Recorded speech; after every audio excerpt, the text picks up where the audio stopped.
এই নাইস। পানি সব বরফ গলে গেছে, এখন পানি হয়ে গেছে। আর এর মধ্যেই হাঁস চলে আসছে। হাঁস দেখো, এখানে তিনটা সাইজের হাঁস আছে। একটা তো বড় রাজা হাঁস, সেটা তো অন্য জিনিস, কিন্তু পাতি হাঁসগুলি যেগুলি, এটার মধ্যে তিনটা সাইজ আছে। তার মানে বাচ্চা বাচ্চা বাচ্চা।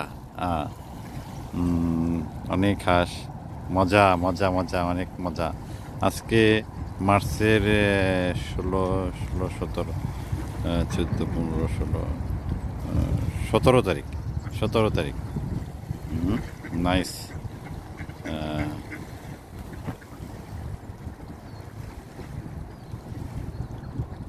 না, 18 তারিখ আজকে। 18 তারিখ। Nice nice nice nice. এই হাঁস